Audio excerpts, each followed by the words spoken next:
260 की स्टार्टिंग में हमको दिखाया जाता है यहाँ पे ज़ेनोबिया जो कि बैकग्राउंड में कह रही होती है जो ग्लैडियस सीरीज है। अब क्योंकि उन्होंने जन्म लिया है तो अब मेरे नए नए पैदा हुए ग्लैडियस सीरीज के बच्चे हैं उनको तो भूखे होंगे, वो जो कि नए नए पैदा हुए हैं तो उन्हें यहाँ पे खाने को तो मिलना चाहिए। इसीलिए वो भोजन की तलाश में सारे ऑर्डिनरी ह्यूमंस और सारे जितने भी डुआल फैल सब हैं सबको खा जाएंगे, नॉर्मल ह्यूमंस को मार के रख देंगे। ऐसा तो है नहीं कि तुम मेरी तरह इमॉर्टल हो या फिर तुम्हारे बाकी सारे जितने भी इनोसेंट ह्यूमन है वो सभी इमॉर्टल है मेरी तरह जो बच जाएंगे। तुम सभी के पास ऑर्डिनरी ह्यूमन की तरह एक ही बॉडी है, बॉडी जो एक बार डिस्ट्रॉय कर दी गई तो फिर उसके बाद कोई नहीं बचेगा। तुम यहाँ पे अपना टाइम बर्बाद भी करते हो ना तो रेथिना में सब खत्म हो जाएगा और तुम इस सब को बदल नहीं सकते। मतलब नहीं करते कि तुम कितना डेस्परेटली रन करते हो, कितना ही मतलब कितना ज्यादा रन करते हो, कुछ भी कर लो बट नहीं कुछ नहीं कर पाओगे। तो मैजिक किंगडम तक पहुंचते हो ना कीवियर और गैरान, तो वहां तक भी पहुंचने में तो बहुत ज्यादा टाइम लग जाएगा जब तक तो एपोकलिप्स चालू भी हो जाएगा। और जोर से इससे बोलती है अब बच्चे कहीं के तेरे पास और कोई रास्ता नहीं है, अब तुझे मरना पड़ेगा। तो पूरी दुनिया भी देख कैसे तेरे आंखों के सामने जितने भी तेरे प्यार है वो सभी मरते हैं, चीखते हैं, चिल्लाते हैं, उनका दर्द महसूस कर। काफी ज्यादा मजेदार होने वाला है। मैं भी बहुत ज्यादा क्यूरियस हूँ ये देखने के लिए कि क्या होने वाला है और लॉर्ड आर्मफ्लेस आगे क्या करेंगे, भला वो कौन सी नई शक्तियों का आजमाते हैं, अपनी शक्तियों को बढ़ाते हैं। और जब एपोकलिप्स होने लगा होता है तो हमारा हीरो क्या आता है, मैं जानता था भला मैं ऐसे कैसे रह सकता हूँ। मैं क्या लगा कि तुम्हें आप ये मेरे को उल्लू बनाना इतना ज्यादा आसान है और तुम मुझे आसानी के साथ उल्लू बना सकती हो। कीवियर और गैरान यहाँ पे होंगे नहीं ये मुझे पता नहीं होगा, तुम्हें लगता है कि मैं इतना ज्यादा उल्लू का पट्टा दूं। एथेना में 2 मून्स हैं क्यों, है ना, और तुम्हें लगा कि ये सब प्लानिंग करने से तुम मेरे आंखों में झोल छोक सकती हो। पता है कि मेरी पावर अकेले सब चीजों को हैंडल नहीं कर सकती क्योंकि मैं अकेला भी कुछ नहीं कर सकता। मैं ये मानता हूँ कि अकेले होने से किसी भी चीज को हल नहीं किया जा सकता। बात मैंने बहुत पहले ही सीख ली थी तो इस वजह से मैंने पहले ही बैकअप प्लान तैयार करके रखा था। तो साथ ही यहाँ पे एक पोर्टल ओपन होता है। अब थोड़ा सा पॉज करो वीडियो को और जल्दी से कमेंट करके बताओ कि यहाँ से कौन बाहर निकलेगा, जल्दी प्लीज।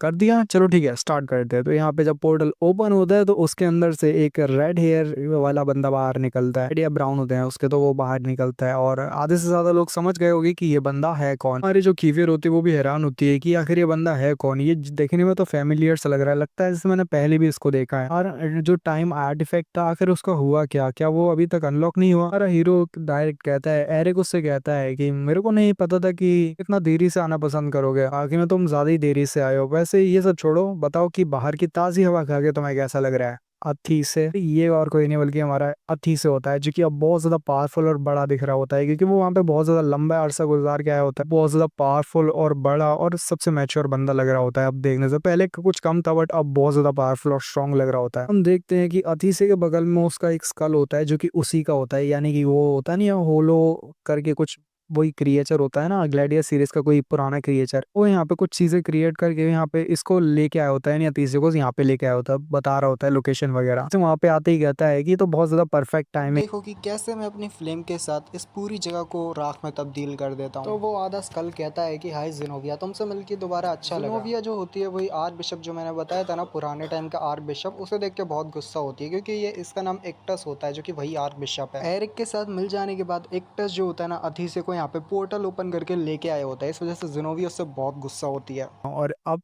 यहाँ पे कुछ बताऊंगा नहीं, वो आप आगे जान लेना, बट मुझे तो कुछ चीज क्लियर हो चुकी है। ये है ड्रैगन लॉर्ड लेवल 98 अतिशय। हम यहाँ पे दूसरा सीन देखते हैं, पास्ट का होता है जहाँ पे हमारा जो अतिशय होता है वो कुछ लेटर वगैरह लिख रहा होता है। मैं जब हानबीन यहाँ पे चला गया था करीबन 200 साल गुजर चुके थे, यहाँ पे बहुत सारे लोगों ने जगह को भी छोड़ दिया था। इनफ टाइम है जहाँ पे एक न्यू बॉर्न ड्रैगन जो कि अपने फुल अडल्ट फॉर्म में आ पाएगा, नहीं कुछ ग्रेव भी दिखाई जाती है वो जो उन ह्यूमंस की होती है जो कि इसी दुनिया में आए थे अतीसे के साथ इसी वर्ल्ड में रहने के लिए, जो कि यहाँ पे ड्रैगन की मदद कर रहे थे कि उनका लाइफ स्पैन बहुत ज्यादा कम है तो उनकी ग्रेव खोद दी जाती है, जो कि कुछ हंटर्स वगैरह थे। अतीसे और हमारे एरिक के साथ बाकी सारे नॉर्मल ह्यूमन आ गए थे जो इस ड्रैगन वर्ल्ड में रहे और रहने के बाद उन्होंने अपना पूरा टाइम ऐसे ही ड्रैगन जगह की सेवा करने में लगा दिया और फिर उनको यहाँ बूढ़े होके मर जाएंगे भाई, लाइफ स्पैन कम है इसलिए उन्होंने यहाँ पे बहुत ज्यादा साथ दिया और ड्रैगन्स के साथ ही बहुत ज्यादा लंबे मतलब समय तक रहे। उन्होंने ड्रैगन के सहारे यहाँ पे बहुत सारी चीजें भी बनाई और बहुत बहुत नई नई तरह के डेवलपमेंट्स भी हो। उन्होंने यहाँ पे अपर ड्रैगोनियम को पूरी तरह से एडवांस लेवल का बना दिया और थोड़ा और बेहतर बना दिया, ऐसी जगह जहाँ पे ह्यूमंस और साथ ही यहाँ पे ड्रैगन्स दोनों ही मिलजुल के रहते हैं और मजे से रहते हैं। मैंने अपनी ड्रीम को पूरी तरह से हासिल कर लिया, जो ड्रीम मैं सोचता था, फिर भी मेरा अभी भी एक सपना था। मतलब अतीसा बता रहा होता है कि वो उसका एक सपना है जो कि बहुत ज्यादा स्पेशल है, वो है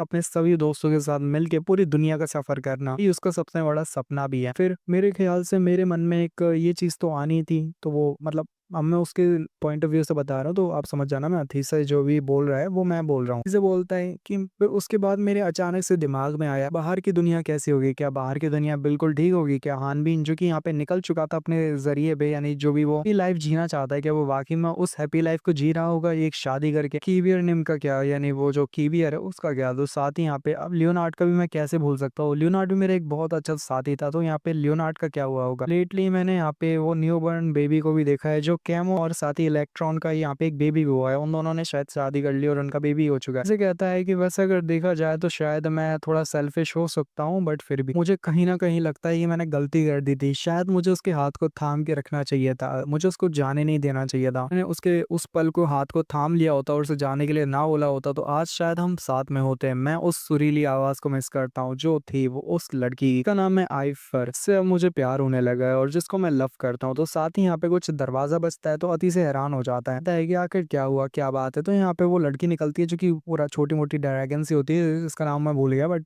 तो इस लड़की का नाम याद आ गया। तो यहाँ तो इसका नाम टर्मियो होता है। टर्मियो आती है, कहती है कि एक्सक्यूज जो माफ करना कि मैं यहाँ पे अचानक से आ गई। इसे कहता है कि हाँ बताओ टर्मिया, क्या आखिर हुआ क्या है, इतना देरी से तुम टर्मिया यहाँ पे अपने आप को शोन अप किया हो, तो यहाँ पे कुछ ना कुछ तो बात होगी। भाई हमारा अतीस है जो कि योर हाइनेस बन चुका है और सबसे ज्यादा पावरफुल है अभी के लिए यहाँ पे और एक किंग की तरह है, तो वो उसको योर हाइनेस ही बुलाती है और कहती है योर हाइनेस। मैं बहुत ज्यादा वंडरिंग कर रही थी इतना लेट नाइट पे आखिर लिख क्या रहे हो, क्या यहाँ पे आप अपनी पूरी स्टोरी लिख रहे हो क्या। टर्मिया फिर यहाँ पे कुछ नहीं बोलती, फिर थोड़ा शांत हो गया, हल्का सा मुस्कुराती है और उसे पकड़ लेती है और कहती है क्या वाकई में वही लव लेटर लिख रहे हो क्या तुम दोबारा से। हाइनेस मैंने सोचा नहीं था कि आप इतने ज्यादा रोमांटिक हो जाओगे एक टाइम के लिए। कोई एक ऐसा है जो कि यहाँ पे पूरी तरह से एक ओल्ड मेड ड्रैगन बनने वाला है और तुम लोग यहाँ पे रोमांटिक बातें करने के लिए यहाँ पे लव लेटर लिखे जा रहे हो, ये कौन सी गलत बात होती है। यहाँ पे हमारा इलेक्ट्रॉन वहां आता है और कहता है कि टर्मिया तुम्हें यहाँ पे थोड़ा बड़ा हो जाना चाहिए और तुम्हें जानना चाहिए कि तुम अब बड़ी हो चुकी हो। तो इलेक्ट्रॉन कहता है कि मुझे माफ करना योर हाइनेस कि हमने आपको परेशान किया, जबकि यहाँ पे कैमो भी कहती है देखा जाए तो यहाँ पे टर्मिया की कोई गलती नहीं है, यहाँ पे प्रिंस अतिसे की सारी गलती है और अगर देखा जाए तो यहाँ पे उन्हीं की गलती है। अतिसे कहता है क्या इलेक्ट्रॉन और साथ ही कैमो क्या तुम दोनों भी इसके साथ मिल चुके हो, तो साथ ही से उनके पास आते हुए कहता है मुझे माफ करना अगर मैंने तुम्हें जगा दिया हो। तो सोने से पहले अपनी कुछ रिसर्च को खत्म करना चाहता था। उसके बाद अचानक से वो एक सरप्राइज का बाहर निकालते जिसको देख के तो मजा ही आ गया और वो रोज जो है ना